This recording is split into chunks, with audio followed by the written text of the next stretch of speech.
Bonjour et bienvenue sur le podcast Explore Japon, le podcast qui explore le Japon sous toutes ses coutures. Des conseils voyages, de la culture ou bien de la vie de tous les jours en passant par l'apprentissage du japonais, partons ensemble une fois par semaine pour ce magnifique pays qu'est le Japon.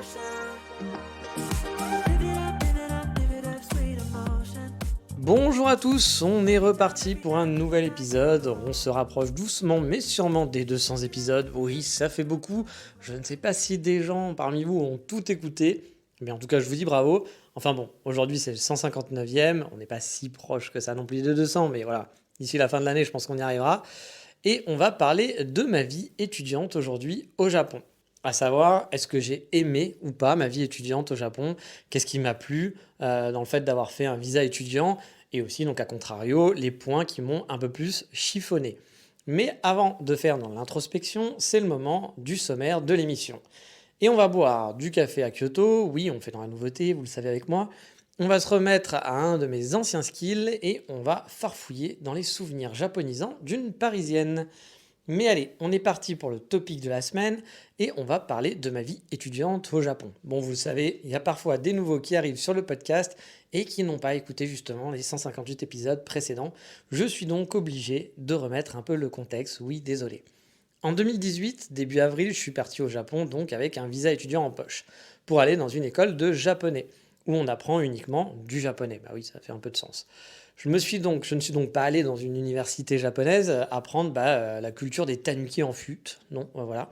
Je suis allé là-bas juste pour faire une école privée de langue. Apprendre le japonais, tout simplement, faisait que du japonais. Chose à savoir, pour ce genre d'école, même si vous vous inscrivez pour 2 ans, vous n'aurez qu'un an de visa, qui sera à renouveler l'année suivante sur place. Bah oui, moi au départ, je pensais qu'en m'inscrivant, que j'allais avoir un visa 2 ans, vu que je m'étais inscrit dans l'école au programme pour rester 2 ans de cours. Et du coup, j'étais super surpris quand je suis arrivé à l'ambassade de voir que sur mon papier, il n'y avait qu'un an. Et j'étais même un peu inquiet. Genre, merde, ils se sont trompés et tout, fait chier, moi je veux rester 2 ans, je veux pas y aller qu'un an, quoi. Et donc là, la dame de l'ambassade m'a fait comprendre que c'était tout à fait normal et que la deuxième année serait à renouveler sur place, qui était effectivement le cas, hein, j'avais pu le voir. Même des gens qui faisaient que 6 mois d'école pouvaient renouveler ensuite sur place leur visa et rester plus longtemps. Note, mon école, hein, j'avais payé que la première année aussi, hein, j'avais pas payé les 2 ans d'un coup, donc voilà, il y avait quand même une certaine logique aussi au final. Toujours pour mettre dans le contexte, en 2018, j'avais 37 ans.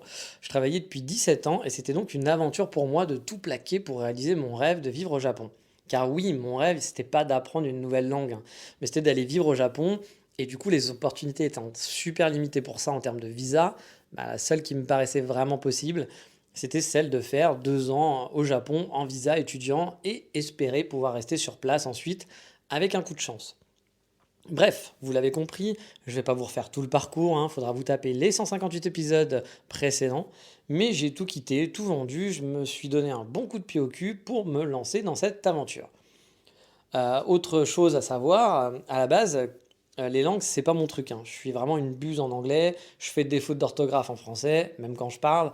Bref, c'était pas forcément gagné, c'était pas le truc genre oui, super, je vais aller apprendre le japonais. Même si j'aimais bien la langue japonaise, que la langue me plaisait. Bon, me connaissant, l'école, moi, ça m'a toujours en plus un peu saoulé. Moi, j'aimais beaucoup plus le côté pratique que le côté théorique, même si j'avais de très bonnes notes dans plein de matières. J'avoue que moi, c'était pas mon truc. Et puis, je sais pas faire du par cœur, donc tous les professeurs qui attendent du par cœur, avec moi, ils étaient très très déçus. Par contre, je me débrouille, j'ai assez une bonne logique, donc je peux réfléchir, je peux argumenter.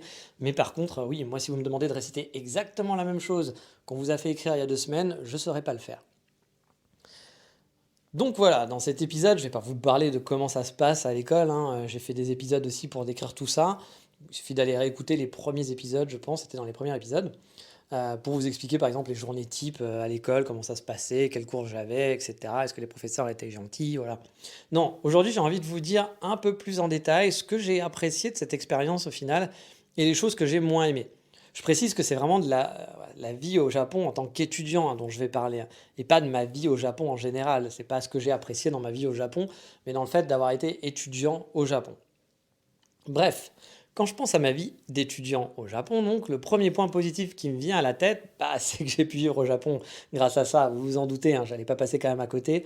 Certes, j'ai perdu beaucoup d'argent dans ce projet, mais j'ai pu réaliser mon rêve. Et rien que pour ça, j'ai aimé être un étudiant au Japon, parce que sans ça, j'aurais dû attendre beaucoup, beaucoup plus longtemps pour pouvoir vivre sur place, je pense, avoir cette expérience de pouvoir vivre quelques années sur place. Alors, finalement, je n'ai vécu qu'une année en tant qu'étudiant et j'ai fait 6 mois en n'étant pas étudiant.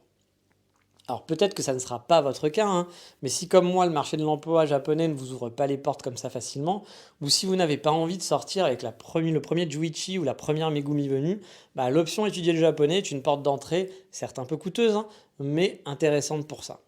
Pareil, si vous voulez connaître les prix et tout, etc., j'en avais parlé dans des épisodes spéciaux hein, mes études au Japon, donc je vous invite à réécouter tout ça, c'est pas le but de la manœuvre. Au pire, posez-moi les questions sur Instagram si vous avez vraiment des questions précises et que vous voulez vous aussi partir étudier au Japon. Si je peux y répondre, ce sera avec plaisir.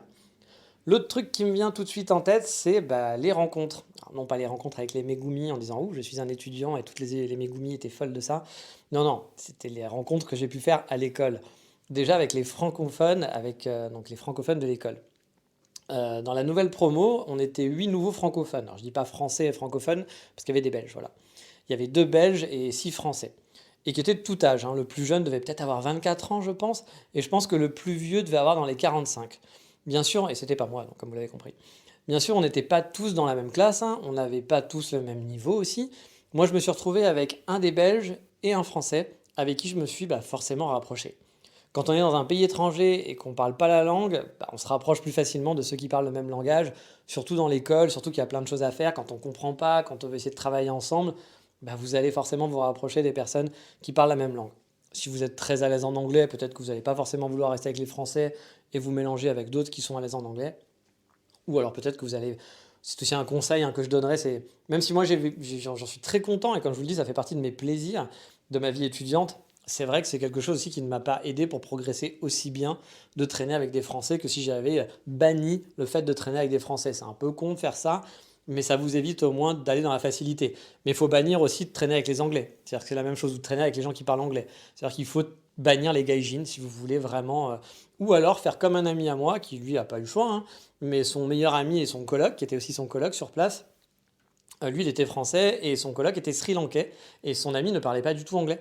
Donc du coup, quand ils devaient parler ensemble, ils pouvaient parler qu'en japonais. Donc ça leur a permis aussi de bien progresser. Le Sri Lankais, justement, est très très bon en japonais. Il a énormément travaillé. Il a eu une vie vraiment pas facile sur place. Il devait travailler le soir dans une usine pendant toute la nuit. Il allait en cours la journée. Ça devait être vraiment très dur pour lui. Puis imaginez, hein, il est au Japon. Il parle très peu le japonais parce qu'il avait un niveau voilà, JLPT4, on va dire, quand il arrive. Donc il parle très peu le japonais. Et il parle pas du tout anglais. Donc ça n'a pas dû être simple pour lui pour se faire des amis, pour vivre dans la vie de tous les jours. Et pourtant, ce mec-là a bien réussi. Et il a beaucoup progressé, mais aussi parce qu'il a beaucoup travaillé. Voilà, tout simplement. Donc on revient voilà, à nos amis francophones, etc. Donc avec ces 8 personnes, je suis toujours en contact avec quand même 6 d'entre elles. Il n'y en a que 2 finalement avec qui j'ai plus aucun contact. Il y en a un qui vit toujours à Kyoto, mais c'est quelqu'un que j'aime pas vraiment pour son caractère et sa façon de penser. Du coup, j'ai coupé les ponts très rapidement sur place.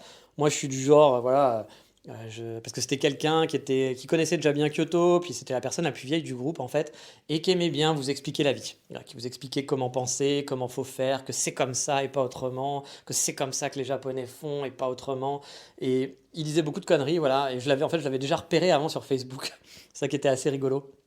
C'est que sur Facebook, sur un groupe francophone du Japon, je ne sais plus quel groupe, quelqu'un justement posait la question est-ce que c'était facile de trouver un appartement à Kyoto en tant qu'étudiant, etc.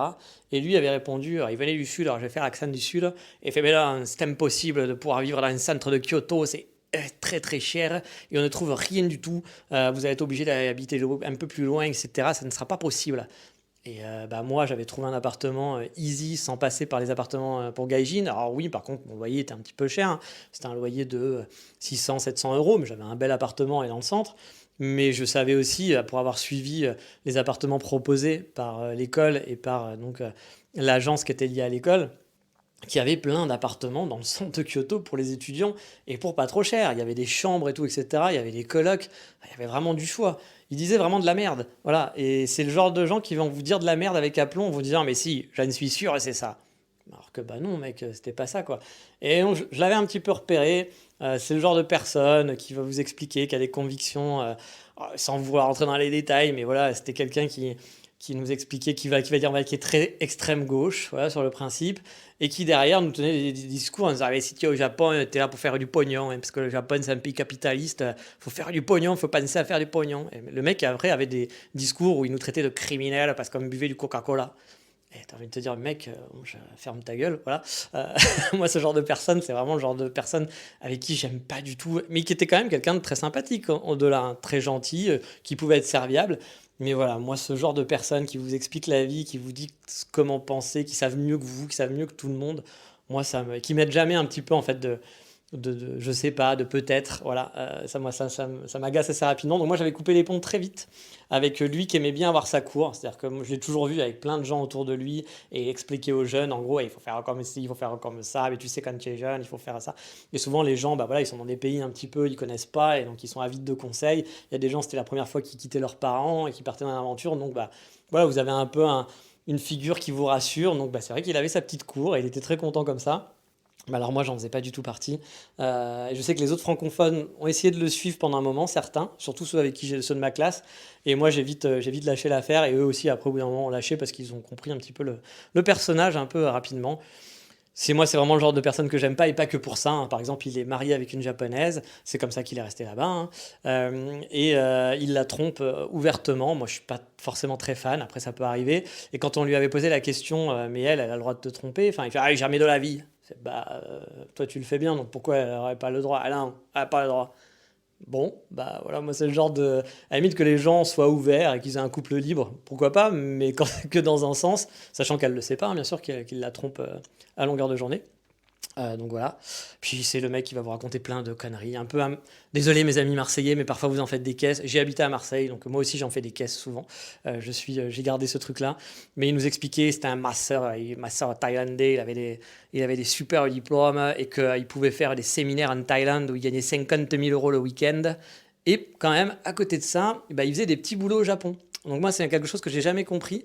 Quelqu'un qui peut gagner 50 000 € en faisant un week-end en Thaïlande, en faisant un séminaire, va par contre continuer pendant ses cours de faire des petits boulots mal payés et galérer donc à devoir faire des cours et travailler le soir, alors que ben, finalement il ferait juste un week-end en Thaïlande, un séminaire, et il serait tranquille pour l'année, voire pour les 2 ans, quoi.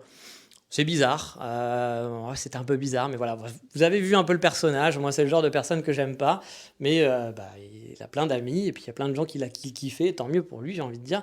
Et il vit au Japon, il a son entreprise au Japon grâce à sa femme en partie. Donc voilà, très très bien, très bien, très bien pour lui, mais moi j'avoue, c'est les genres de personnages à qui j'ai pas envie du tout de garder contact. J'ai déjà croisé au Japon, j'ai tout fait pour justement bah, ne pas le voir, détourner le regard et surtout qu'on se parle pas parce que c'est le genre de personne qui m'énerve. Je crois qu'au bout de la deuxième conversation, je m'étais déjà clashé avec lui sur des histoires de politique parce qu'il racontait tellement de la merde que ça m'énervait au bout d'un moment. Donc voilà, c'est le genre de personne avec qui je ne garde pas trop contact. Et la deuxième personne avec qui j'ai pas gardé contact à ce moment-là, là, on n'a pas coupé les ponts tout de suite, mais c'est lui qui a coupé les ponts. C'était en fait bah, notre ami belge qui était dans ma classe, qui lui, en fait, bah, donc a coupé les ponts une fois parti au Japon. Il est resté que 6 mois. Lui, il était venu en pensant qu'il allait pouvoir en fait être en vacances pendant 6 mois, que c'était des vacances, et il faisait une école en fait, en gros, pour bah, apprendre pendant la première semaine à savoir se débrouiller, puis parler avec les Japonais, et puis après profiter du Japon. Bon, bah, il n'avait pas compris. Je pense vraiment qu'apprendre le japonais, ça prend du temps, et que l'école au Japon, c'est pas vraiment ça. Du coup, pendant ces 6 mois, c'était un peu spécial pour lui. Il a beaucoup séché les cours en disant qu'il était malade. On avait quand même des gros doutes. Il parlait pas un mot. Il n'arrivait pas à faire une phrase. Même après 6 mois, il savait toujours pas faire une phrase. Du coup, bon, bah, c'est vrai que il s'est fait un peu réprimander, pas mal, hein, à l'école quand il était là, parce qu'il n'était pas là souvent. Et je pense qu'il en avait vraiment un peu rien à foutre, hein, de tout ça. Il était un petit peu bizarre. Il avait des idées très extrêmes aussi, hein. Genre il faut brûler les gays. Il me l'a vraiment dit un jour. J'étais là, je fais what? Ok, très bien. Je n'ai pas dû entendre. Donc ce genre de choses. Après, voilà, on peut ne pas aimer, ne pas être pour, être contre l'homosexualité ou je ne sais quoi, mais bon, j'avoue, quand il m'a dit il faut brûler les gays, j'étais oui, bon, hein, non, peut-être pas. Bref, ce genre de truc. Puis il allait tout le temps sur Osaka, donc parce que bon, on avait un peu des contacts avec lui, hein. Il allait tout le temps à Osaka, puis quand je lui demandais mais tu fais quoi à Osaka parce que tu y vas tous les jours, donc qu'est-ce que tu fais? T'as vu des trucs chouettes? Il faut ah, je me promène. Ouais, ok, mais tu te promènes où du coup? Moi, voilà. Puis en fait, il était très discret, enfin très discret, très secret, on va dire. Moi, j'ai la théorie de mon autre partenaire, donc mon binôme, qui pense que il faisait peut-être des trucs pas très catholiques et qu'il était très catholique, ce monsieur à la base. C'est pour ça qu'il voulait brûler les homosexuels. Et que du coup, bah, il avait un peu honte, c'est pour ça qu'il nous en parlait pas et qu'en gros, il faisait un peu sa vie. Voilà, donc enfin, ça, c'est sa théorie, mais j'avoue que c'était très mystérieux. Voilà. On devait partir en vacances ensemble aussi à Tokyo avant bah, qu'il parte définitivement du Japon. Et en fait, on n'avait plus de nouvelles depuis 3 semaines. Moi, j'avais tout payé pour lui à l'avance. Parce que j'avais payé le Airbnb, les billets d'avion, enfin les billets de train, etc. J'avais tout organisé. J'étais un peu le papa pour eux hein, sur place. Et bah, on n'a pas de nouvelles, rien du tout. Donc je me dis, bon, bah, je crois que je me suis fait enculer le prix, le billet de Airbnb et tout ça. Mais bon, tant pis. Puis il nous donne pas de nouvelles. Donc au départ, on est même allé chez lui, même l'école hein, s'inquiétait. Il nous avait dit d'aller chez lui et tout. Et puis bah, on lui envoie des messages, on laisse un message à sa porte. Rien, rien de rien. Et bah, on devait partir un samedi, je dis n'importe quoi, un samedi matin. Et le vendredi à minuit, il a envoyé un message à mon binôme pour lui dire bonsoir, rendez-vous à quelle heure demain T'es là, tu fais, mais t'es sérieux, mec? On t'a envoyé 75 messages, t'as jamais répondu à quoi que ce soit. Et là, t'es en train de nous dire à quelle heure on se voit demain. Puis même pas une excuse ou quoi que ce soit, hein, même pas dire ah désolé, je n'ai pas eu le temps de votre truc. Là, son excuse, c'est ah oui, j'ai oublié de regarder mon téléphone. Ça faisait plus de 3 semaines qu'on lui envoyait des messages, qu'on n'avait pas de nouvelles. En 3 semaines, il n'a pas regardé son téléphone. Oui, enfin, je vous dis, il était un petit peu étrange. Et donc, bah, quand il est parti, ça m'a pas vraiment surpris qu'il n'ait pas gardé contact. Mon binôme était très déçu parce que bah, là, je vous en parle avec les mauvais côtés, mais on a quand même passé de bons moments. On s'est baladé ensemble. Et puis voilà, c'était pas quelqu'un avec qui j'étais tout le temps non plus en balade, mais voilà, on a partagé un peu des moments. Et c'est vrai que c'est un petit peu dommage de ne pas avoir gardé contact parce que bah, on était les trois francophones au départ dans notre classe. Donc forcément, ça tissait un peu des liens. Mais bon, voilà, c'est comme ça. Et lui, il est vraiment venu. Voilà en touriste, un peu bizarre. Lui voulait prendre le japonais juste en disant tiens, je vais faire aucun effort pour apprendre la langue et je vais pouvoir me débrouiller, je vais faire des vacances. Bon, bah ça s'est pas passé comme ça parce que quand vous faites une école de japonais, déjà l'école de japonais va vous demander d'être présent et puis bah vous apprenez pas le japonais et être capable de discuter avec les japonais en 2 semaines. Voilà, je suis désolé si c'est ce que vous attendiez, mais ça se passera pas comme ça. Sauf si vous êtes un génie, hein, peut-être, mais je suis même pas sûr que en étant un génie vous y arrivez. Mais pour autant, les autres, la plupart, sont devenus de vrais amis. Et pourtant avec des profils qui sont très différents. Mon binôme, par exemple, celui dont je vous ai parlé, on a des avis, mais vraiment totalement différents sur des sujets globaux et politiques. Mais on adore discuter, on aime débattre, et bah voilà, on aime débattre, mais pas débattre en s'en mettant sur la gueule. On partage des idées, on n'est pas d'accord, mais on va pas essayer de convaincre l'autre, parce qu'un débat, on convainc rarement quelqu'un, mais c'est plus pour réfléchir, pour enrichir la réflexion. Et c'est quelqu'un qui est très ouvert pour ça, donc bah, j'apprécie, même si on a des avis qui sont vraiment très très opposés hein, sur beaucoup de choses. Mais du coup, on aime bien discuter et c'est plutôt chouette. Il s'habille en costume tout le temps, même à l'école. Il venait en costume alors que moi, je suis du genre à avoir des habits hyper colorés. Bref, on est très différents. Lui, c'était noir, blanc, une dose de couleur, c'est l'horrible. Il m'avait dit, mais moi, je t'aurais vu dans la rue à Paris, je m'aurais dit, mais c'est qui ce mec-là, quoi? Et moi, c'est pareil, de le voir comme ça. Moi, quand je l'ai vu le premier jour voilà, habillé en pingouin, hein, pour moi, voilà. J'étais là à me dire, mais qu'est-ce qu'il fait dans une école de gamins de 20 ans, avec, vous vous doutez, des mecs de toute nationalité qui vont être habillés avec des t-shirts, voilà, je veux dire, avec des t-shirts qui vont être salement habillés, habillés n'importe comment. Lui, il était habillé en costume. Qu'est-ce que tu fais là? Et tous les jours, hein, même l'été, quand il faisait super chaud, il venait en costume. Enfin, c'est son truc. Après, voilà, encore une fois, hein, chacun ses plaisirs, chacun ses kiffs. Mais c'est vrai qu'à de base, je me serais jamais dit, bah, ce mec-là, je vais bien m'entendre avec lui. Clairement, c'était pas du tout ça, quoi. Lui, il avait 26 ans, moi j'en avais 37.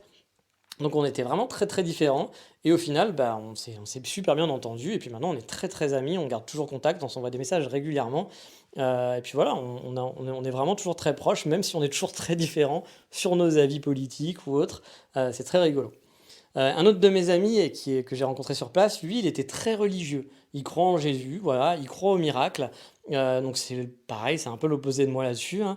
Et là aussi, ça a vite marché, car c'était quelqu'un de très respectueux, qui impose rien aux autres. Il m'a jamais imposé sa religion, il m'a jamais essayé de me convaincre. Moi, je lui ai dit que je croyais pas, il m'a jamais dit ah mais quand même, tu crois pas que maintenant. Il a laissé mes trucs et puis bah moi aussi, je suis assez respectueux, je pense. Donc on a très vite sympathisé. Un jour, j'avais mal au dos, par exemple, très très mal au dos depuis plusieurs semaines. Et il m'a dit, voilà, tu vas me prendre pour un con, machin, etc. Mais bon, tant pis, parce que tu as l'air de souffrir. Il fait, moi, j'ai déjà fait des miracles avec mes mains, en imposant mes mains. Il fait, ça marche pas tout le temps, etc. Mais parfois, ça marche. Il fait, tu vas me prendre pour un débile. Mais bon, et puis je dis, bah non, bah, je fais, il m'a dit, si tu veux, voilà, je te propose, je te le fais. Puis si ça marche, tant mieux. Et puis si ça marche pas, tant pis. Je fais, bah ouais, exactement. Je fais, bah, allons-y. Je fais, moi, j'y crois pas, effectivement. Mais je fais, ça coûte rien. Si tu y crois et que tu me dis que ça marche, bah. Tu vois, c'est pas quelqu'un qui est en train d'imposer quelque chose, il me dit juste son ressenti, donc bah moi je veux bien le croire, hein. Après, bah, ça n'a pas marché sur moi malheureusement, hein. Mon mal de dos est parti, mais pas grâce à lui. Mais voilà, bah, c'est les gens. J'aime bien ce genre de personnes qui n'imposent pas les choses. Chacun peut être différent, mais on n'impose rien aux autres. On a tous nos différences, on peut être même très différents. On peut en discuter, mais tant que c'est calme et qu'on n'impose pas sa vision aux autres personnes, bah moi, ça me va très bien. Et du coup, bah, effectivement, aussi avec cette personne-là, bah, j'ai hyper sympathisé. C'est devenu voilà un très très bon ami à moi. Lui, eh ben, il est de retour en France, il est sur des projets aussi pour venir s'installer au Japon dans le futur. Du coup, bah, on s'envoie des messages toutes les semaines pour donner et prendre des news. Et c'est quelqu'un que j'apprécie beaucoup maintenant aussi, alors honnêtement en France, jamais de la vie on se serait rencontrés, je pense. On n'aurait jamais sympathisé, il y aurait très peu de chance. Bref, j'ai beaucoup apprécié pouvoir rencontrer des gens qui étaient très différents de moi, avec qui j'aurais eu aucun contact en France, car au premier abord, on n'avait vraiment rien en commun, voire très très éloigné. Mais au final, le Japon, bah, notre amour du pays, quoi, du Japon, ça nous a rapprochés. Et puis il y a aussi plein de petits points communs qui nous ont rapprochés. Par exemple, avec mon pote, mon binôme, on adore le foot. On parle beaucoup de foot entre nous. C'est une vraie culture de foot, mais vous imaginez même pas. C'est un cerveau foot, voilà. Et du coup, on a plein de conversations là-dessus. On adorait discuter de nos goûts sur les Megumi, par exemple, alors qu'on a des goûts mais totalement différents sur les Megumi. C'est-à-dire que lui, il aime beaucoup la japonaise traditionnelle, limite qui va vous faire le bento à la maison, qui est très habillée en japonaise, pas un pli, machin et tout. Moi, j'avoue, je suis un peu plus japonaise western, on va dire. Ah, pas western avec un chapeau de cow-boy, hein, bien sûr, mais vous l'avez compris, donc des japonaises un peu plus fashion, un peu plus cheveux au vent et artiste et genre mentalité un peu plus ouverte. Donc on est très très différents à chaque fois, et donc ça nous faisait marrer de comparer, disant bah elle tu la trouves comment? Et je dis ah bah moi je la trouve bien, et ah bah moi pas du tout, etc. Donc et on expliquait pourquoi. Donc voilà, et on continue, on a toujours beaucoup beaucoup de rapports entre nous. Donc bah, j'ai vraiment apprécié ça dans mon expérience, et de rencontrer des gens qui étaient totalement différents de moi et avec qui ça a bien matché et avec qui j'ai passé de très bons moments. Au final, je me suis fait de très bons amis. Et donc de même, j'ai envie de parler de mes camarades de classe. J'ai rencontré des gens qui étaient vraiment différents, de cultures différentes. Le plus jeune, il avait 18 ans par exemple, le plus vieux, il en avait 55 dans ma classe. Il y avait autant de filles que de garçons, alors je vais pas compter, mais c'était à peu près pareil. Et pareil, des nationalités vraiment très variées. Il y avait des Suédois, un Anglais, des Indonésiens, des Vietnamiens, Thaïlandais, Turcs, Allemands, une Bolivienne, un couple d'Américains cinquantenaires, un Japonais brésilien, etc., etc. Enfin bref, c'était vraiment un melting pot hyper intéressant. Et dans ma première classe, il y avait une super ambiance, vraiment. Moi, j'avais un peu peur en arrivant d'être le plus vieux et que les élèves aient 20 ans max et que ça soit un peu, bah voilà, l'humour de gens de 20 ans. On est forcément différents. Avec l'âge, on change, c'est normal. On n'a pas les mêmes références, on n'a pas le même type d'humour, on n'a pas la même façon de. Quand on a 20 ans, on a envie de se faire un peu voir, de crier fort, de montrer partout. Et puis quand on est un peu plus vieux, on est un peu plus posé. Pas tout le monde, bien sûr, mais bon, souvent c'est un schéma un peu classique, hein, bien entendu. Et donc j'avais un petit peu peur voilà, de me dire bah, je vais être très éloigné de la majorité des gens. Et bah, au final, voilà, bah non, pas du tout. On s'est bien marré, franchement. Bah, même s'il y avait une différence d'âge, il y avait plein de profils différents. Pour ma première classe, en tout cas, elle a été vraiment super parce que tous les 6 mois, la classe évoluait. Et les premiers 6 mois, même mon binôme, hein, pareil, hein, il en garde un super souvenir de cette classe-là parce qu'on s'est vraiment super bien marré et tous super bien entendu. Alors on était un peu cancre, hein, on nous le faisait remarquer même par rapport aux autres classes, et même par rapport aux anciennes classes. A priori, on a été une des pires classes au niveau résultats et avancement dans l'apprentissage du japonais. Mais en contrepartie, l'ambiance, elle était vraiment extra, hein. Souvent, les autres élèves étaient même choqués de voir que pendant les pauses, tout le monde se marrait, parlait à tout le monde, etc. Alors que c'est vrai que dans les autres classes, pour l'avoir vu aussi, hein, c'était calme, chacun à sa place devant son cahier, puis les gens se parlaient pas. Alors que nous, il y avait vraiment une petite famille en fait, en gros, hein. Bon, c'est sûr, c'est pas le plus studieux, hein, le truc le plus studieux qu'on ait pu voir, hein.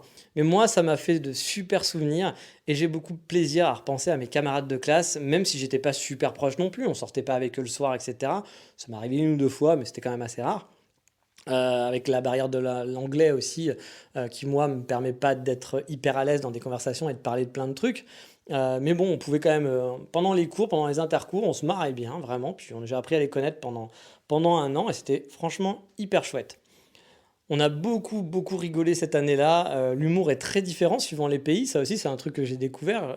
Je m'en doutais, mais je l'ai encore plus découvert en le vivant. Les Asiatiques, par exemple, ont vraiment du mal avec le second degré. Je me souviens aussi que les Suédois, les Suédois ont un humour très, enfin ont une tête très, une façade devant l'humour. C'est-à-dire que vous racontez une blague à un Suédois, il vous regarde avec une tête dépitée, et vous dites, ok, bon, ça marche pas du tout. Et puis à la fin de votre blague, il va faire et il va vraiment rire sincèrement. Alors que franchement, pendant toute la blague, vous étiez là en disant, bon, je crois que ça a fait plouf totalement, alors que pas du tout. Mais parce que voilà, ils ont cette tête-là. En tout cas, nous, les Suédois de notre classe, ils étaient trois ou quatre, je crois.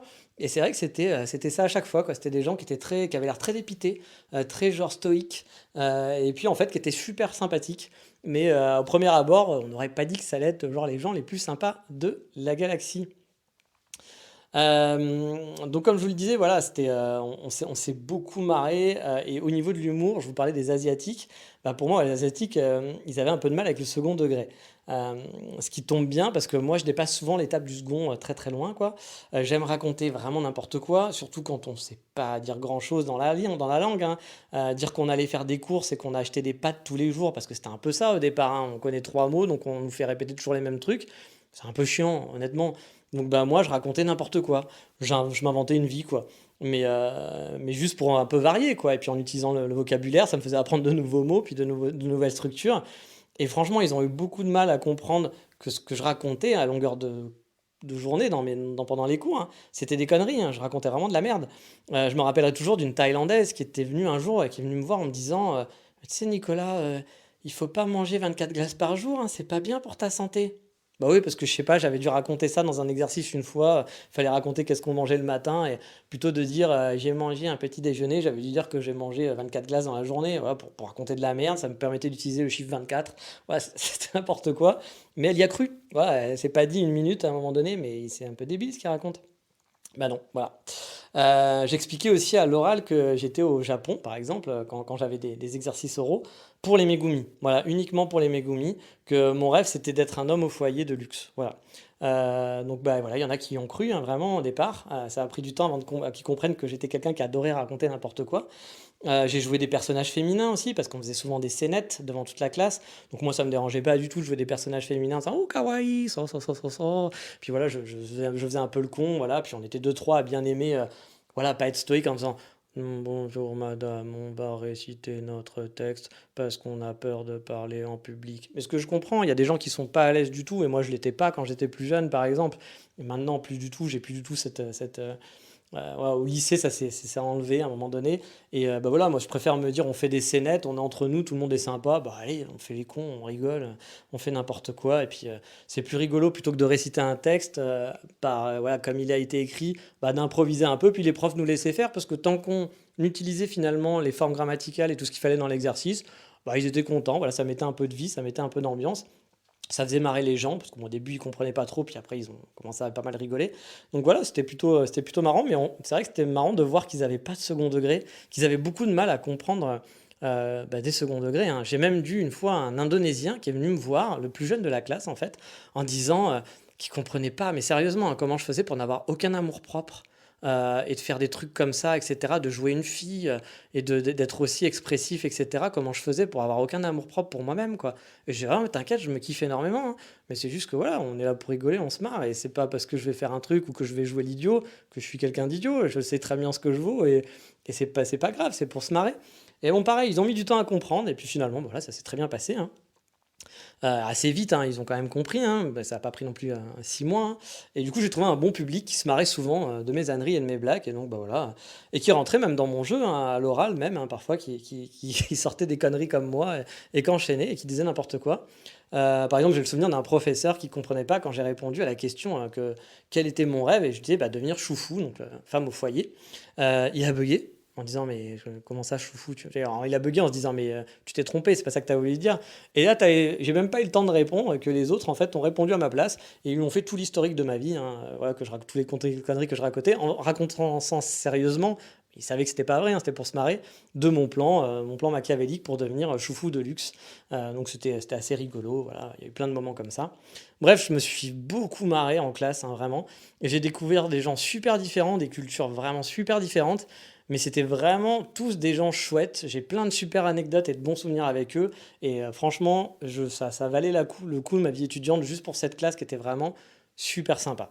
Je me suis même réconcilié avec les Turcs, parce que oui, moi je dois vous l'avouer, tous les Turcs que j'avais rencontrés dans ma vie, je sais pas, j'ai dû en rencontrer une quinzaine, ils m'ont tous super saoulé. Ils étaient toujours hyper désagréables, ils étaient toujours super victimisation, à être hyper agressifs, ça me saoulait, enfin moi j'aime pas ce genre de personnes. Et du coup, j'avais jamais rencontré un Turc sympa, et du coup, j'avais un peu catégorisé hein, les Turcs en disant, ouais, les Turcs je les aime pas, voilà. Et là, dans ma classe, il y en avait un qui, au premier abord, paraissait lui aussi un peu relou, hein, il faut l'avouer. Mais au final, on a super sympathisé. On aimait le cyclisme tous les deux. Il adorait le Tour de France. Donc, on a parlé vélo, voilà, avec un Turc. Puis, très sympa. On a parlé de filles, on a parlé plein de choses pendant les intercours. Et c'était chouette, on se marrait bien. Super gentil aussi parce que tout le monde était adorable en disant que je parlais super bien anglais, qu'il fallait que j'arrête d'être complexé là-dessus, alors que c'est pas vrai, mais parce que les gens sont gentils. Franchement, c'était une classe qui était adorable, tout le monde était vraiment super chouette, très différent. Il y avait vraiment tous les profils, mais c'était vraiment super sympa. Et ça, j'ai adoré dans mon année étudiante au Japon. Franchement, c'était hyper cool. Par exemple, quand je vous dis des profils différents, hein, on avait une féministe, une vraie féministe, elle était à fond féministe, il faut sauver la planète, etc. Elle était bolivienne et américaine. On avait un couple qui était fan de Jésus, mais vraiment, hein, des fans de Jésus de première. Une question qu'on avait posée à la femme du couple, qui est ton héros? Parce que c'était un truc, elle a répondu, Jésus. Voilà, donc bon, c'était très rigolo. Moi, ça me fait de très bons souvenirs marrants, parce que c'était sorti comme ça d'un coup, et ça fait rire, mais pareil, ils étaient adorables, ils étaient très sympas. On avait des otaku, vraiment des otaku, hein, qui ont dû se sortir vraiment les doigts des fesses pour pouvoir parler en public. On sentait que j'avais peur de parler parce que moi, d'habitude, je regarde dans ma chambre des animés et je sors pas. Alors vous allez dire c'est cliché, mais c'était comme ça. Ils étaient vraiment ça, mais ils étaient hyper gentils. On s'entendait bien. C'était vraiment super cool. Et puis je vous le disais, il y avait des excentriques, un peu comme moi, des mecs qui venaient en costume, en cours, comme mon pote, plein de personnages finalement super différents, mais qui ont super bien matché. Bon, je pense que j'ai eu de la chance aussi, hein, car c'était vraiment pas comme ça dans toutes les classes. Mais le fait de débuter tous ensemble, d'être dans la même galère, dans la même classe, quoi, la classe des nuls au final, hein, parce qu'on était tous nuls, a peut-être fait qu'on a eu une super ambiance, puis qu'on s'est un peu serré les coudes, et puis qu'on s'est bien marré en se disant, on n'est pas très bon, mais au moins on rigole bien, et c'est cool. Alors pour contrebalancer un peu, hein, on va aller dans un côté négatif dans ma vie étudiante, un truc qui m'a pesé, c'est mon manque de temps libre. Avant de partir, pourtant je savais, hein, je le savais, mais je sais pas, mon cerveau a volontairement occulté le fait qu'apprendre le japonais, ça prend beaucoup beaucoup de temps. J'en avais conscience, hein, mais je me souviens très bien qu'avant de partir, j'étais là en me disant, ah je vais faire ci, je vais me former là-dessus, et puis je vais faire ça pendant mes temps libres. Ouais, seulement les 4 heures de cours par jour, au final, c'est pas que 4 heures hein, pour apprendre le japonais, hein. Mes journées, elles étaient rythmées par l'école le matin, par l'école. Je veux dire, mes journées étaient rythmées vraiment, je veux dire, par l'apprentissage du japonais et au final, vraiment pendant toute la journée. Pour vous dire, le matin, je me levais, j'allais étudier dans un café pendant 2 heures, puis je revenais un petit peu chez moi où souvent je faisais réciter des leçons, des trucs comme ça, j'apprenais, faisais un peu de par cœur, apprendre du vocabulaire. Après, j'allais finir mes devoirs dans un café pendant 1 heure ou 2 avec mes amis. J'allais en cours ensuite, et souvent quand je rentrais chez moi, le soir, j'avais 1 ou 2 heures d'exercice. Donc j'avais l'impression de faire que ça hein, et de pas profiter pleinement du Japon, hein. Heureusement, il y avait les week-ends, mais après les 6 premiers mois, on a changé de classe et le niveau là aussi, on est rentré dans un cycle un peu infernal. Il y avait des interros et des tests, il y avait 4 tests par semaine. Du coup, ça devenait n'importe quoi. Le week-end, on était pour suivre le rythme. J'étais obligé de réviser, de travailler, de faire des trucs en plus. Bref, mon dimanche commençait à être aussi voilà, un peu consacré à l'école. Et du coup, il ne restait que le samedi où je pouvais vraiment profiter et me balader. J'avais pas vraiment l'impression de profiter du Japon. Ça a été un côté que j'ai bien regretté. Et j'ai l'impression d'avoir beaucoup plus vécu le Japon finalement pendant les 6 mois où je suis revenu en nomade à Kyoto que pendant mes 1 an de vie d'école, quoi. Mais pour contrebalancer aussi hein, le manque de temps libre, on avait par contre quand même beaucoup de vacances, il faut l'avouer. De mémoire, on a eu une bonne semaine en mai pour la Golden Week, on a eu 3 semaines fin juillet, mi-août, jusqu'à mi-août, 3 semaines fin septembre jusqu'à mi-octobre, encore 3 semaines en décembre, janvier, et donc il y aurait dû avoir aussi 3 semaines entre mars et avril, mais je suis parti avant. Donc sur une année, 12 semaines minimum en gros, voire un peu plus, quasiment 2 mois et demi, voire 3 mois de vacances. C'est pas si mal au final hein, quand même pour profiter du Japon, il y a quand même un peu de temps libre, hein. Donc faut contrebalancer le fait qu'il n'y avait pas de temps libre avec les cours, avec les vacances. Surtout que pendant ces vacances, j'aurais pu réviser comme un fou aussi, hein. Mais heureusement, ils nous filaient pas d'exercices et pas de trucs à faire, donc j'ai pu profiter pas mal finalement pendant ces moments-là. Un autre truc que j'ai pas aimé du tout de ma vie étudiante, et ça c'est vraiment je crois que le truc que j'ai le moins bien aimé, c'est les tests et l'enfantilisation, j'y arrive, oui, enfantilisation que de l'école en gros. On nous traitait parfois comme des enfants qu'on grondait, à qui on allait envoyer le carnet de notes aux parents. Alors attention, hein, si vous avez des mauvaises notes, hein. Bon, ben moi, j'étais pas venu au Japon pour ça, quoi. Moi, j'étais venu au Japon pour moi, pour apprendre pour moi-même le japonais. Donc, j'étais même très motivé quand je suis arrivé, franchement, à apprendre le japonais. Je m'étais même surpris à être vraiment très motivé pour apprendre une langue. Et j'étais pas là pour faire plaisir à quelqu'un, pour faire plaisir à mes parents, pour regarder, oui, t'as payé mes études, mais t'as vu, je reviens avec des bonnes notes, c'est bien. Ouais, c'était pas du tout ça mon kiff. Moi, j'étais là pour apprendre le japonais. Et franchement, j'avais pas l'impression d'être traité. Voilà, moi j'étais venu pour faire plaisir, enfin pour apprendre quoi. Et j'ai pas eu l'impression d'être traité comme ça. J'ai eu l'impression que si, par exemple, si on avait moins de 16, il fallait refaire les tests. Si vous aviez moins de 16 sur 20. Moi, en langue, dans ma vie, j'ai rarement eu des 16, hein, ou des 14, ou même des 12, hein. Du coup, pour moi, avoir un 14, bah, c'était déjà une super note, quoi. Mais pour mon école, bah non, c'était nul. Et on vous faisait comprendre que c'était de la merde, hein. Fallait le refaire, et puis vous étiez vraiment de la merde.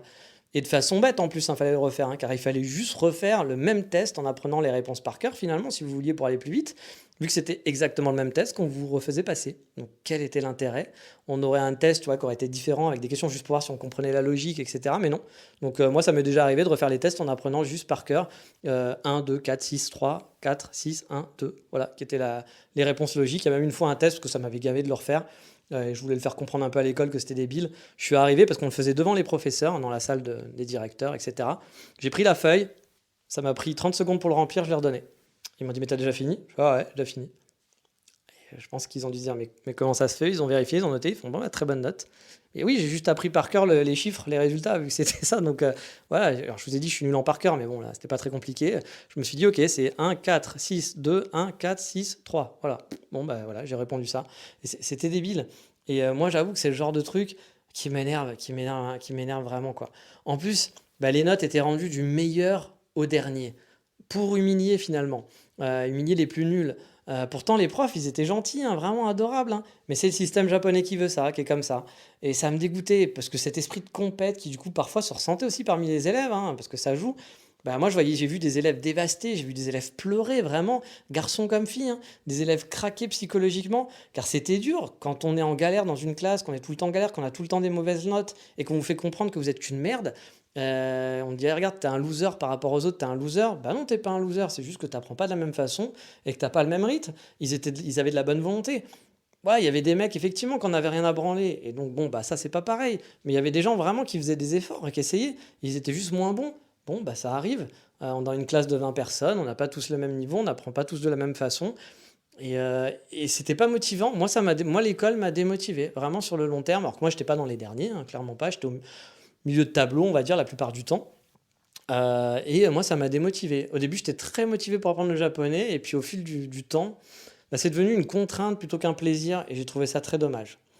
Euh, une fois, par exemple, aussi, j'ai dû rester en colle. Voilà, parce que j'avais loupé un test pour 2 points, un test de kanji. Et c'était une colle imprévue, parce que les autres élèves, en fait, ne rendaient pas les devoirs. En gros, Euh, on avait un test de kanji par semaine à faire. Et si on le foirait, bah, il fallait recopier les kanji X fois et le rendre au prof, genre quelques jours après. On faisait ça à la maison. Mais vu que personne ne le faisait dans les élèves, bah, ils ont décidé un jour, d'un coup, qu'il fallait leur faire le test sur place, mais sans prévenir, quoi, après les cours. Et ça m'a rendu fou. C'est con, mais j'étais super vénère. Moi, j'ai toujours fait mes exercices, j'ai toujours rendu dans les temps, j'ai toujours fait ça propre. C'était en plus la première fois que je foirais mon test de kanji, donc c'est pas de chance, voilà. Et donc pour une fois, je foire un test pour 2 points, et là, on m'oblige à rester à recopier en cours, alors que j'aurais pu faire ça chez moi, et c'était pareil, hein, et ça change rien, hein. C'était pas un test genre où tu dois faire ça par cœur et tout, c'est juste un exercice, comme tu fais un exercice à la maison, sauf que là, on a dit non, vous restez en classe. Et moi, même, je me suis levé au départ. Je me suis dit, non, bah, je fais ça chez moi, je m'en fous. Enfin, moi, j'ai toujours fait des trucs, et puis voilà, quoi. Et là, le professeur m'a dit, non, Nicolas, tu restes et tu fais le truc. Et là, vraiment, j'ai fait, mais c'est sérieux, enfin, vous vous foutez de moi ou quoi? Enfin, j'ai pas, et vraiment, je crois que j'ai pas été agréable avec le professeur, et il a eu un peu peur, même ce jour-là. Et je m'en excuse, parce que c'était pas très cool de ma part non plus de réagir comme ça, mais j'étais vraiment énervé, parce qu'en me disant, mais on me prend pour un enfant de 8 ans ou quoi? C'est quoi ce délire, quoi? Puis surtout, on prévient pas. Enfin, moi, la moindre des choses, peut-être que j'avais un truc de prévu après l'école, quoi. Je suis pas un esclave à l'école, je suis un client. Voilà, je suis un client qui paye une prestation. Alors ok, c'est normal, moi justement, je fais mes exercices, je fais tout ce qu'on me demande dans les temps. Par contre, au bout d'un moment, ils vont pas diriger ma vie non plus. Enfin, tu vois, c'est même pas le but. Donc là, vraiment, je l'avais vraiment, vraiment, vraiment très mal vieilli. J'ai pas mal râlé dans ma barbe et râlé aussi tout court, hein, bien fort. Je pense j'ai vu sa tête, il a eu un petit peu peur. Il devait pas avoir l'habitude. Surtout que j'étais un élève qui était plutôt apprécié, plutôt sympathique, etc. Donc je pense qu'il s'est demandé qu'est-ce qui se passe. Et, euh, et du coup, ils ont plus jamais refait ça. Voilà. Je pense que j'ai fait un peu peur aux professeurs et qu'ils se sont dit c'est pas une bonne idée a priori. Ils l'ont plus jamais refait. Voilà, ils l'ont fait une fois et puis après ça n'a plus recommencé. Mais du coup, cette infantilisation m'a vraiment saoulé. Même si je la comprends, hein, enfin, oui, parce qu'il y a beaucoup d'élèves qui étaient jeunes et qu'on avait besoin, comme je vous disais, si on, toujours pareil, si on donne beaucoup de liberté aux gens, ils l'apprennent et puis ils font pas les efforts. Là, on était là pour apprendre pour nous-mêmes. Et finalement, personne ne faisait les exercices, personne ne faisait rien. Alors que on était là pour apprendre, on n'était pas là pour des vacances. Personne ne nous impose cette école de japonaise, enfin, cette école de japonais. Et du coup, je comprends qu'il faut obligé de faire des règles comme ça, infantiliser, dire non, tu restes après l'école parce que sinon tu fais pas tes exercices. Mais moi, ça m'avait gamé parce que je suis un adulte. Bon, après, les autres adultes le faisaient pas aussi. Hein. Genre, c'est pas un truc d'enfant et d'adulte. Hein. Mais moi, pour le coup, j'étais là pour apprendre pour moi. Et donc, apprendre à mon rythme, apprendre pour moi, me faire plaisir.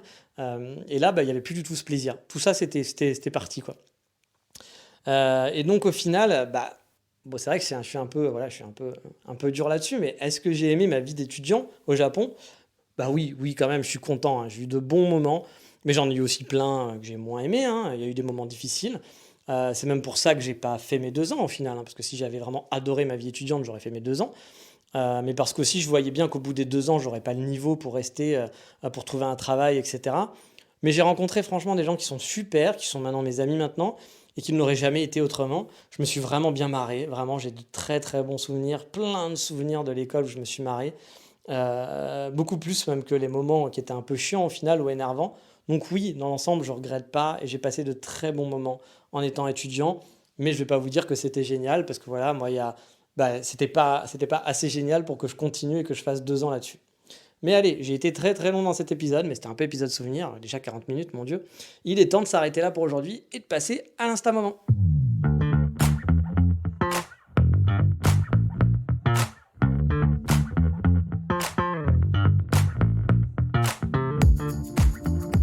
Et cette semaine dans l'Insta de la semaine, ça ne veut rien dire cette semaine dans l'Insta de la semaine, mais vous l'avez compris, on va suivre une Française qui vit à Paris et qui est fan du Japon, c'est Béné Choisy. Sur son compte Instagram, vous vous en doutez, on va trouver beaucoup, beaucoup, beaucoup de photos du Japon. Elle est aussi fan de figurines, parce que j'ai vu pas mal de photos de figurines, voilà. Il y a plein de maquettes de mecha et de Gundam dessus, par exemple. Et il y a énormément de photos de ses voyages. Je pense pas qu'elle ait habité. Alors je sais pas, mais je pense pas qu'elle ait habité au Japon, mais en tout cas, elle a dû faire pas mal de voyages. Ou en tout cas, elle a fait un beau gros voyage. Elle a fait énormément de photos. Euh, Parce que voilà, il y a beaucoup, beaucoup, beaucoup de photos du Japon et des photos du Japon carte postale, comme on dit, et plein de photos de vie japonaise aussi. Donc, si vous êtes en manque et que vous l'êtes, hein, je le sais, hein, c'est le moment d'aller se faire une dose de voyage au Japon, comme si vous y étiez sur son compte. Mais on va faire un petit peu rapide parce que, bah oui, on a pris un peu de temps. Donc, il est temps d'aller faire un café sur Kyoto dans la rubrique Voldemort.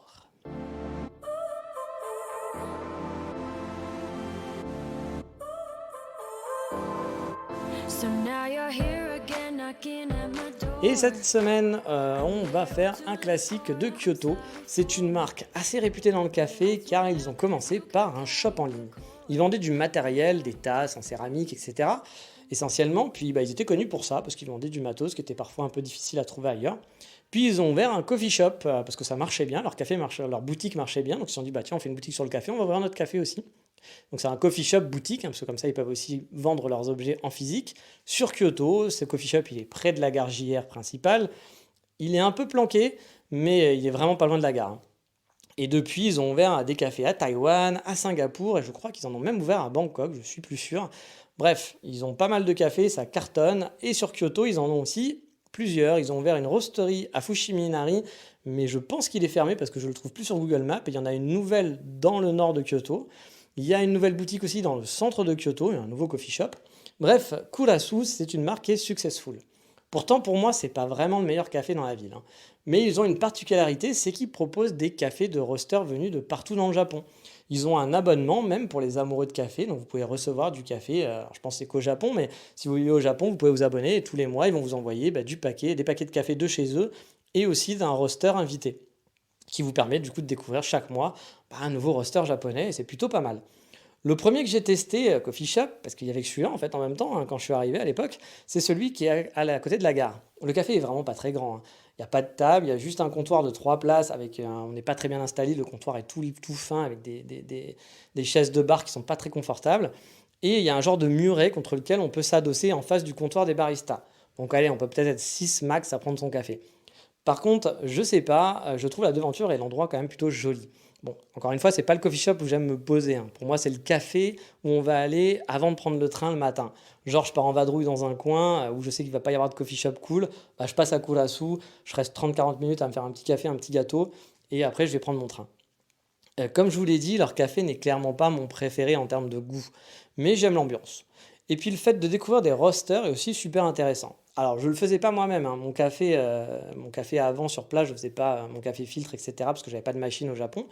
Mais là du coup pour mon retour, je vais sûrement investir dans pas mal de matos pour le café et j'irai chez eux forcément de temps en temps me fournir auprès des roasters. Parce que je vous ai dit, moi, alors, je retesterai leur café à eux, mais j'étais pas très fan de leur café à eux. Mais au moins je pourrais découvrir des nouveaux roasters venus d'ailleurs, comme on dit. Et en plus, ils ont un nouveau coffee shop qui est plus central et qui sera sûrement plus accessible pour moi. Après, je ne sais pas où j'habiterai, mais il a l'air un plus grand pour se poser aussi, donc j'ai très envie de le tester. À l'époque, il y avait aussi voilà, une Megumi qui travaillait là-bas que j'avais trouvé adorable. Et je me souviens, elle parlait super bien anglais. Alors quand je dis adorable, c'était pas mignonne, etc. Mais elle était vraiment très gentille. Elle parlait super bien anglais, vraiment, largement mieux que moi avec mon broken Japanese. Voilà. Elle me répondait, malgré que j'avais mon japonais de merde, elle me répondait toujours en japonais en m'accueillant. Voilà. Et jamais elle m'a parlé en anglais, alors qu'elle parlait avec d'autres touristes en anglais ou des gens qui venaient, elle leur répondait direct en anglais, moi jamais. Elle m'a toujours parlé en japonais. Alors non pas qu'elle s'est dit, oh, cet homme-là parle magnifiquement japonais, parce que c'était pas du tout le cas, hein. Mais je pense qu'elle avait vécu cette situation, elle avait dû vivre à l'étranger pour apprendre une langue, et du coup, bah, elle me parlait qu'en japonais, et j'appréciais beaucoup le geste pour pouvoir que je progresse. Et je trouvais ça vraiment super sympa de sa part. Bref, Kurasu, c'est un peu quand même un monde d'hipster, hein. C'est le groupe d'hipsters de Kyoto. Les clients le sont pas mal aussi, hein. Mais c'est un endroit où j'aimais bien me poser de temps en temps, même si c'est clairement pas là que j'ai le plus squatté de ma vie, les coffee shops à Kyoto. Et allez, petit moment anecdote, un jour j'étais chez Goodman Roaster, je vous en ai déjà parlé, et je vois un type là qui me mate, il me mate pas mal quoi, un japonais, un Juichi qui me mate assez, qui fait que ça quoi. Sa tête me revient, je me dis que je le connais, mais je sais pas d'où, vraiment. Je le connais hein, ce type, hein. Je cherche, mais je vois pas d'où je le connais. Je le prends en photo du coup discretos et je l'envoie à ma pote Vola pour savoir si elle a une idée, voilà, si elle sait qui c'est. Elle me dit que bah oui, elle aussi elle le connaît. Sa tête lui dit quelque chose, mais pareil, elle n'arrive pas à le recaser. Puis le mec commence à parler avec le proprio de Goodman, il parle, puis je vois qu'il parle de moi, qu'ils sont en train de me montrer du doigt, ils doivent lui dire mais c'est qui ce type-là, qu'est-ce qu'il fout là, je le vois partout. Et je me dis c'est quand même super chelou quoi, je le connais, pourquoi il parle de moi, enfin pourquoi ils sont en train de parler de moi et tout, etc.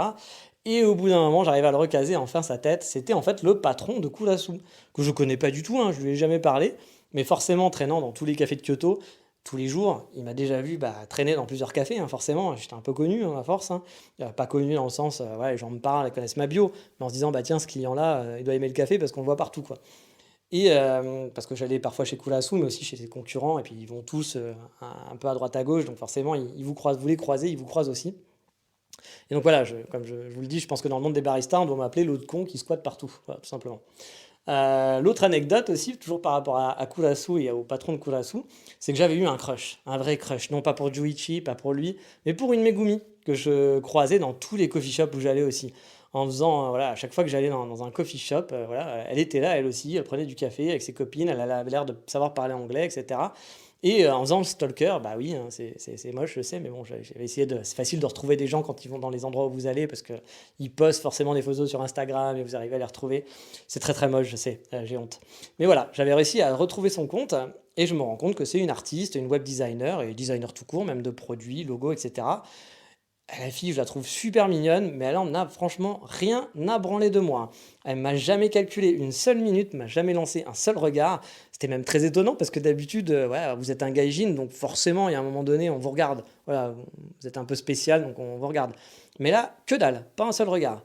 Je me suis dit, bon, bah voilà, c'est dommage, elle en a vraiment rien à branler de moi, parce que bon, ma petite designeuse qui kiffe le café, que je trouve mimi, ouais, ça aurait été plutôt un bon plan, surtout qu'elle parlait anglais, donc c'était chouette. Mais non, rien du tout, hein. Pas pu avoir une once de eye contact ou je ne sais quoi. Mais bref, Voilà, je me dis: «Bon, bah, c'est mort, tant pis». Et du coup, ça m'a fait marrer de voir, quelques semaines plus tard sur son Insta, qu'elle s'était mis, avec le boss de Curaçao justement. Donc voilà, une fille qui était fan de café qui s'est mis avec le boss de Curaçao, je trouvais ça très rigolo. Et je vous le dis, hein, Kyoto, c'est un vrai petit village, hein, malgré les 1,4 million d'habitants, vous croisez souvent les mêmes personnes, dans le centre-ville, c'est assez rigolo pour ça. Mais bref, vous l'avez compris, Curaçao, c'est un bon endroit pour se faire une pause café quand on est à la gare JR de Kyoto. Mais il y a plein d'autres cafés à faire qui sont largement meilleurs. Comme d'hab, vous aurez tous les liens des lieux dans le Patreon de l'émission. Mais allez, on va vite sprinter vers la dernière ligne droite de cet épisode avec le coup de cœur de cette semaine.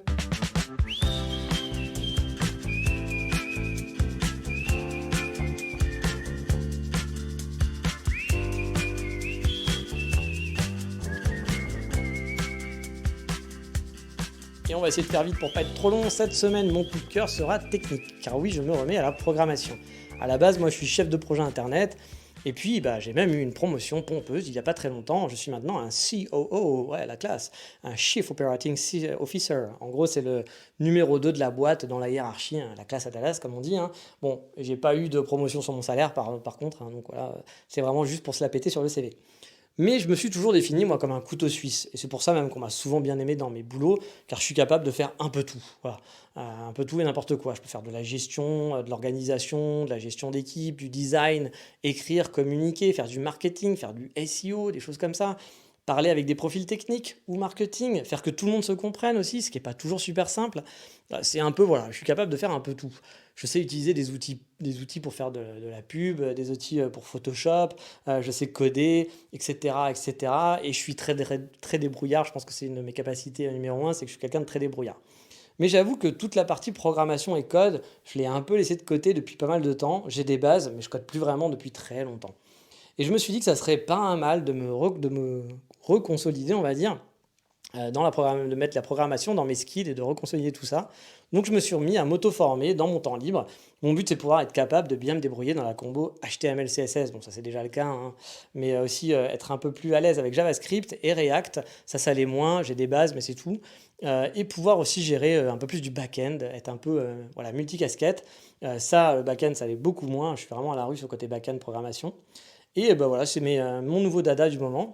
Puis je me suis dit qu'en plus, si je consolide tout ça, j'aurais plus de chances pour rester au Japon en cas de pépin. Bah oui, parce que les métiers du dev étant très demandés, et vu que j'aurai un working visa en poche, et que mon niveau d'anglais sera là suffisant, je vous dis souvent que j'ai pas le niveau d'anglais pour travailler dans mon métier, parce qu'il faut beaucoup parler. Par contre, pour un métier de développeur, mon niveau d'anglais, il sera suffisant. J'ai pas trop de doute là-dessus, pour ce genre de boulot. Donc ça pourrait être un bon backup en cas de problème, c'est pour ça que je focus là-dessus en ce moment. Ça va me prendre plusieurs mois, mais j'y travaille petit à petit. Et puis ça me plaît bien, même si le code, c'est pas forcément ma passion. Je me suis trouvé un petit projet sur lequel bosser et tout faire de A à Z pour me motiver. On verra si je tiens la route sur le long terme. Mais c'est mon petit coup de cœur de la semaine. Voilà tout. Mais voilà, vous l'avez compris, c'est fini pour cette semaine. Je vous dis donc à la semaine prochaine pour un nouvel épisode. Et en attendant, portez-vous bien. Ciao, bye bye. Matane. En plus, on aura peut-être fait un chouïa moins presque une heure. Bye bye.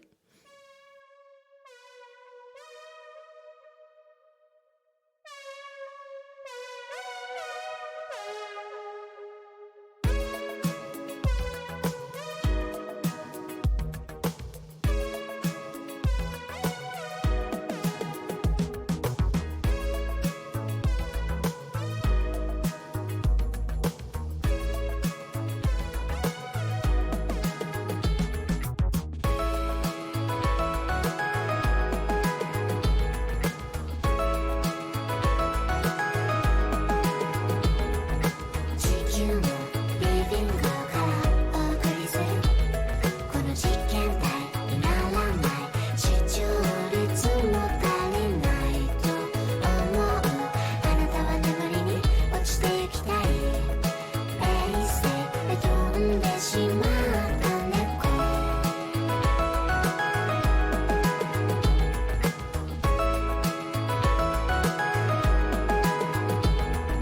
50人が50人腰掛ける椅子をたくさん集め寝ているのは1人か2人順番に待ち時間を利用する犬はベランダで目立とうとして水をこぼす誰かが笑ってあさってのカレンダー間違い探しの旅に出る電球機から